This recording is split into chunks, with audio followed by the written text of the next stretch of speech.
নমস্কার দর্শকবৃন্দ, আমি কৃষ্ণকান্ত সিনহা শিলচর নিউজ আবার আপনাদের সবাইকে স্বাগত জানাই। ইম্পর্টেন্ট গুরুত্বপূর্ণ কয়েকটা খবর নিয়ে আসার সঙ্গে থাকবেন। ভিডিওটা দেখার সঙ্গে সঙ্গে চটকা লাইক কমেন্ট করে শেয়ার করবেন যাতে সবার কাছে গুরুত্বপূর্ণ খবরটা পৌঁছে যায়। দর্শকবৃন্দ, যারা এডিআরিতে যারা পরীক্ষা দিয়েছিলেন তাদের জন্য হচ্ছে সুখবর। যারা রেজাল্টের জন্য অপেক্ষায় ছিলেন তো তাদের জন্য সুখবরটা হচ্ছে যে আজকে রাত্রে 12টার পর থেকে আপনাদের সেই এডিআরি এর ফলাফল, গ্রেড 3 এবং গ্রেড 4 এর যে ফলাফল, সেই ফলাফলটা দেওয়া হবে। ওয়েবসাইটে গিয়ে আপনারা অনলাইনে সেটা দেখতে পারবেন আপনাদের রেজাল্টটা www.site.sevaonline.org। আরেকটা ওয়েবসাইট হচ্ছে www.assamgov.in। ওয়েবসাইটে অ্যাপ্লিকেশন নম্বর ও পাসওয়ার্ড দিয়ে আপনারা সেই ফলাফলটা আপনারা দেখতে পারবেন।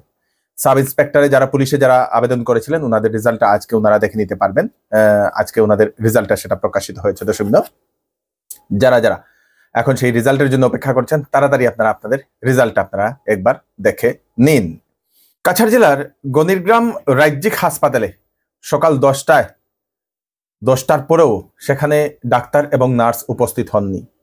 ওপিডি শুরু হয় 8টা থেকে, রুগী এবং রুগীর আত্মীয়রা গিয়ে 8টা থেকে অপেক্ষা করেন 10টা অবধি। তারপরে 10টার পরে ডাক্তার এবং সেই নার্স যে সময় ওনারা সেই হাসপাতালে যান, স্থানীয় মানুষেরা ওনাদেরকে প্রশ্ন করলেন। প্রশ্ন করার পরেও কোনো ধরনের সদুত্তর পাননি, এরকম স্থানীয় মানুষের অভিযোগ।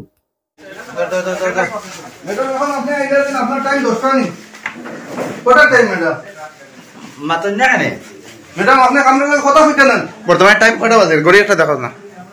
10টা 11 বাজে। 10টা 11 আপনি কইন না আপনার টাইম কয়টার সময় অফিসে কথা কইন না, কারণটা কি? আপনি কথা কইতেন না, আমরা তো এখানে পাবলিক, আমরা আপনি আমাদের কথা কইতেন না আপনি। না না, আপনি আপনার ইচ্ছা মতনই 8টায় ওপিডি আমরা 10টা 10:30 আইতরা। কারণটা কিটা? ডেইলি সেম প্রবলেম, সেম ওর পেশেন্ট আইয়া ঘুরিয়া যায়, আবার 12টায় যাইতা গিয়া কথা কইলে কথা কইতা না। পেশেন্ট হলে কথা কইতা না নি?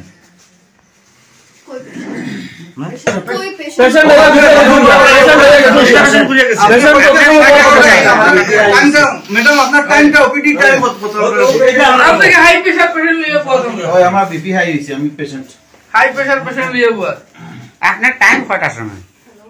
বিপি দেখো আপনার তো রমজানে তো আপনারা তো 7টার থেকে, আমরা 8টার থেকে তো না, এখনো নোটিশ বোর্ড তো 8টার থেকে। আপনি 12টায় যাইতা কি 8টার থেকে 2টা পর্যন্ত? হ্যাঁ ম্যাডাম, যে আমরা যেগুলো জিজ্ঞাসা করছি ম্যাডাম তো এক আনসারও দিলা না, আমরা জবাব দিতে পারছি না। দ্যাট মিন্স তাই যে শি ইজ ডুইং রং, এটা প্রুভড। আর আজকে ম্যাডাম আর অ্যাটেন্ডেন্স করার সময় হয়েছে, ওটা ফটো লই লইল। আমরা জানা মতো 2টা কোয়ার্টার অ্যালট আছে, কিন্তু তার যেরকম ডিউটি বুঝা যায় যে 10টায় আইন 12টায় যান গিয়া, হ্যাঁ 11টায় আইন 12টায় যান গিয়া। এরপরে গণিগ্রাম স্টেট ডিসপেন্সারি আশেপাশে যারা মানুষ আছে এরা বেমার হয় না, তার মানে ও কথা বুঝা গেল। আর যদি বেমার হয় তাহলে আজকে থেকে 24/7 যেহেতু তারা কোনো ডিউটিজও করেন না, অবভিয়াসলি এখানে তো পেশেন্ট আবার দরকার নেই, পেশেন্ট তো আর নাই। হয়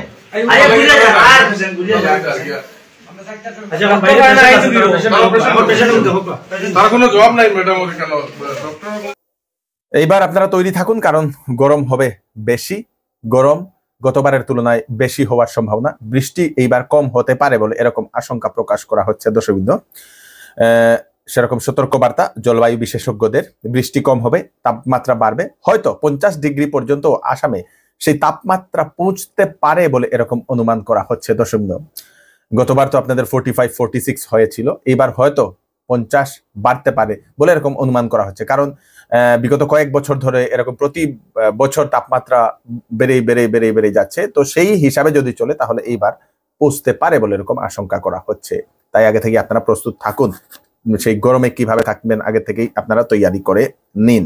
গুয়াহাটি ইউরোলজি সেন্টার থেকে একজন বিশিষ্ট senior consultant urologist doctor Joynarayan Chakraborty আগামী 9 মার্চ শিলচরের মেহেরপুরের মেডিনোভাতে উনি রুগী দেখবেন। আপনারা যদি কিডনির সমস্যায় যদি ভুগছেন বা প্রস্রাবের সমস্যায় যদি ভুগছেন তাহলে সেই ডাক্তারবাবুর সঙ্গে কনসাল্ট করে নিতে পারেন। Kidney stone, urine problem, prostate problem, kidney অথবা প্রোস্টেট ব্লাডার টিউমার অথবা ক্যান্সার, অথবা যে কোনো ধরনের মূত্র সংক্রান্ত যদি সমস্যা হয়ে থাকে, মূত্র সংক্রান্ত যদি সমস্যা থাকে, তাহলে সেই ডক্টরবাবুর সঙ্গে, ডক্টর জয়নারায়ণ চক্রবর্তীর সঙ্গে আপনারা কনসাল্ট করে নিতে পারেন। উনি হচ্ছেন একজন senior consultant urologist, Guwahati urology centre থেকে উনি আসছেন। 9 তারিখে উনি রুগী দেখবেন শিলচরের মেডিনোভাতে।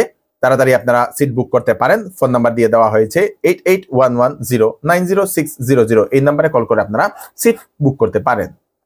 ওয়েডিং সিজন উপলক্ষে শ্যামসুন্দর জুয়েলার্স আপনাদের জন্য নিয়ে এলো HUID সার্টিফাইড হলমার্ক গহনার নিত্য নতুন কালেকশন এবং সঙ্গে পাচ্ছেন সোনার গহনার মজুরির উপর 40% ছাড় এবং ডায়মন্ডের উপর 15% ছাড়। এছাড়াও এখানে পাবেন পুরাতন সোনার বিনিময়ে নতুন গয়না নেওয়ার সুযোগ। তাড়াতাড়ি চলে আসুন Shyamsundar jewellers, central road, Silchar. Sale sale sale Chowdhury টেক্সটাইলে শীতের কাপড় দেওয়া হচ্ছে 60% ডিসকাউন্ট। ব্লেজার সেটে থাকছে 30% ডিসকাউন্ট। বিবাহ ও ফ্যান্সি কাপড়ে থাকছে ফ্ল্যাট 20% ডিসকাউন্ট। সঙ্গে রয়েছে বাম্পার গিফট। 8,999 টাকার কেনাকাটা করলে পাবেন বেড কভার সেট, 14,999 টাকার কেনাকাটা করলে পাবেন সেলো কোম্পানি ডিনার সেট, 19,999 টাকার কেনাকাটা করলে পাবেন ট্রলি ব্যাগ। তাড়াতাড়ি করুন, চৌধুরী টেক্সটাইল, ফাটক বাজার, গলি নম্বর 2, Silchar. National health mission NHM এর যে স্বাস্থ্যকর্মী, ওনাদের 3 দিবসীয় যে অবস্থান কর্মসূচি, যেটা সেই কর্মসূচির আজকে হচ্ছে শেষ দিন। ওনারা প্রতিবাদ করছেন ওনাদের বিভিন্ন দাবি নিয়ে। ওনাদের বেতন বৃদ্ধি, ওনাদেরকে নিয়মিতকরণ করা সহ অন্যান্য দাবি নিয়ে ওনারা এই ধর্মঘটটা ওনারা করছেন, কর্মসূচিটা ওনারা পালন করেছেন। 3 দিবসীয় এই কর্মসূচিতে সরকারের কাছে ওনারা বিভিন্ন ধরনের দাবি ওনারা রেখেছেন, কিন্তু আমাদের বরাকবেলিতে কোনো ধরনের সরকারি আধিকারিক বা সরকারের তরফ থেকে বা প্রশাসনের তরফ থেকে কেউ উনাদেরকে দেখা করতে যায়নি বলে উনারা এরকম অভিযোগ উত্থাপন করেছেন। দর্শকবৃন্দ, আজকে উনাদের সেই আন্দোলনটা শেষ হয়েছে এবং ভবিষ্যতে উনারা আরো বৃহত্তর আন্দোলন করবেন বলে উনারা এরকম জানিয়েছেন। তো বলছি, আমরা NHM কর্মী 2006 থেকে NHM এ কন্ট্রাকচুয়াল বেসিসে কাজ করে আসেছি। 2006 থেকে আমরা 3টাই দাবি ছিল যে সম কাজে সমবেতন, একই ডেজিগনেশন, একই ট্রেনিং, একই সরকারের সব কিছুতে আমরা কন্ট্রাকচুয়াল অ্যাপয়েন্টমেন্ট নিলাম, আর তারা গভর্নমেন্টের অ্যাপয়েন্টমেন্ট নেওয়াতে তারার বেতন বর্তমানে 70-80 হাজার। আর আমরা একই সমান 19 বছর কাজ করার পরেও আমরা 25,000, 29,000, 28,000 এই সব তফাৎ কেন? 2019-এ যখন সরকারের কাছে সুপ্রিম কোর্টের রায় মতে ইকুয়াল ওয়ার্ক ইকুয়াল পে, আজকে কত 6 বছর গত হয়ে গেল, এখন পর্যন্ত এই সরকারের আইনগুলা, সুপ্রিম কোর্টের আইনগুলা সরকার কেন মানে না? আমরা এই বর্তমানে এই মহঙ্গাই অবস্থাতে আমাদের চাউল কিনলে ডাইল হয় না, ডাইল কিনলে লবণ হয় না, আমাদের যে এই যে ড্রেসটা লাগাইছি তারও কোনো সরকারের দেওয়া না, এটা আমার নিজস্ব পয়সা দিয়ে কিনছি। এইসব কথা, আবার ড্রেস না হইলে আমাদের যে সেশনে গেলে যেদিকে যাও তোমাদের ইউনিফর্ম কই, ইউনিফর্ম আমরা সরকার দেয় নাকি? না আমার হাউস রেন্ট আছে, না আমার লোন আছে, না আমার কিচ্ছু আছে, না মেডিকেল ইন্স্যুরেন্স কিচ্ছু আছে।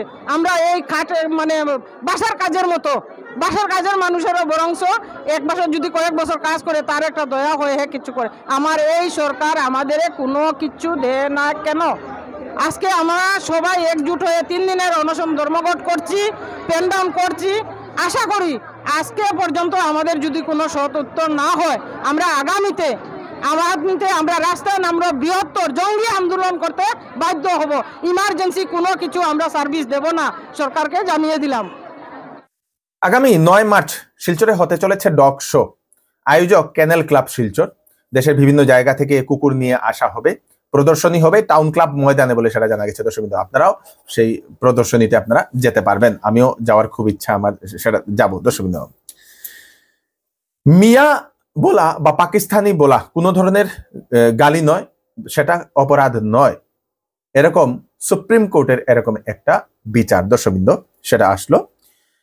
মিয়া হচ্ছে একটা জাতির নাম, সেরকম বা জাতির পরিচয়। মিয়া হচ্ছে একটা জাতির পরিচয়। তো মিয়া বলে কাউকে সম্বোধন করা কোনো ধরনের অপরাধ নয় বা গালি নয় বলে সেটা সুপ্রিম কোর্ট সেটা বলে দিয়েছে।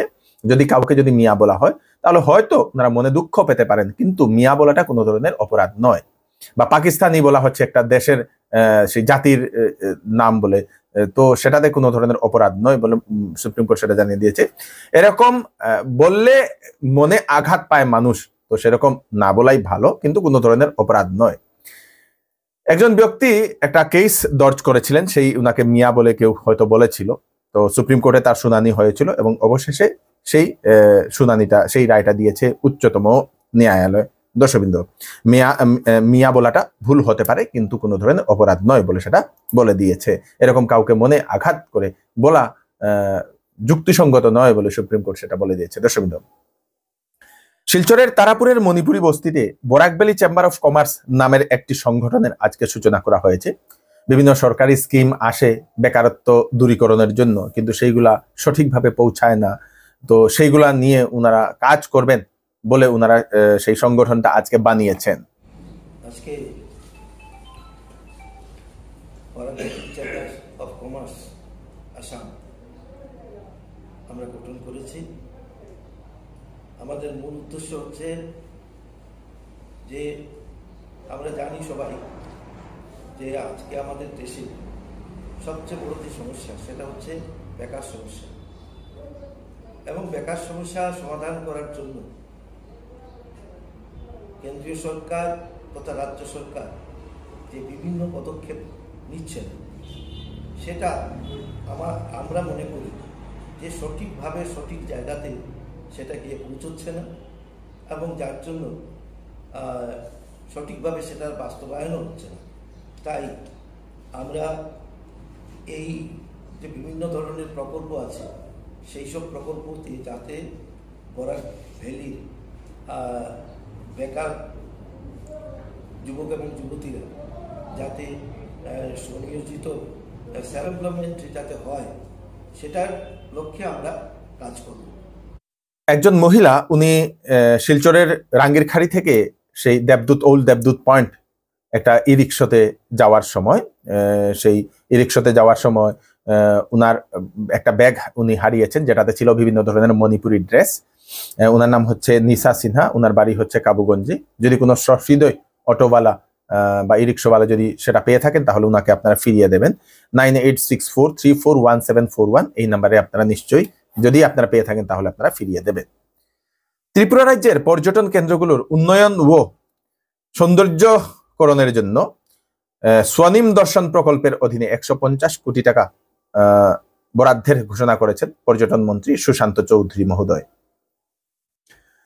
তিনটা সেই প্রকল্পে টাকা বরাদ্দ করা হয়েছে। দর্শকবৃন্দ, ত্রিপুরা হেরিটেজ ভিলেজ অ্যান্ড সঙ্গীত এক্সপিরিয়েন্স প্রকল্পের জন্য 50 কোটি টাকা বরাদ্দ করা হয়েছে, যেটা জিরোনিয়া সাব ডিভিশনের শান্তির বাজারে হবে। তারপরে আরেকটা হচ্ছে মিস্টিক প্ল্যান্টেশন রিট্রিট, সেটা হচ্ছে লেমুছড়া আগরতলাতে, সেটাতে 30 কোটি টাকা ব্যয় করা হবে, মানে বরাদ্দ করা হয়েছে। তারপরে জাম্পুই রিট্রিট অ্যান্ড হাইটস, সেটা হচ্ছে জাম্পুই হিলে, তার জন্য 70 কোটি টাকা বরাদ্দ করা হয়েছে। মোটামুটি পর্যটন যে স্থলগুলো সেইগুলোকে একটু ভালোভাবে বানানোর জন্য সেই টাকা বরাদ্দ করা হয়েছে, যাতে মানুষ পর্যটন ক্ষেত্রগুলোতে যায়, সেখানে যায়, মানে সেই রেভিনিউ বাড়ানোর জন্য। রেভিনিউ যদি পর্যটন কেন্দ্রগুলো যদি ভালো হয় তাহলে রেভিনিউ বাড়বে, সেই বেকারত্ব দূরীকরণ হবে, অনেক মানুষের রোজগার হবে। তো মোটামুটি পর্যটনের দিকে এটা ভালো পদক্ষেপ নিয়েছে, এবং আমাদের আসামেও এরকম চিন্তাধারা করা দরকার। বিভিন্ন জেলায় এরকম পর্যটন কেন্দ্র স্থাপন করা দরকার বলে আমরা মনে করি। দর্শকবৃন্দ, তো এই হচ্ছে আজকে স্পেশাল আপডেট আপনারা তাড়াতাড়ি জন্য সাথে সবাইকে পাঠিয়ে দেবেন, যাতে সবার কাছে পৌঁছে থাকে। আমি কৃষ্ণকান্ত সিনহা আবার নতুন আরেকটি ফ্রেশ আপডেট নিয়ে আপনাদের সবার সামনে ফিরে আসবো। ততক্ষণ আপনারা সুস্থ থাকবেন, সেফ থাকবেন। ধন্যবাদ।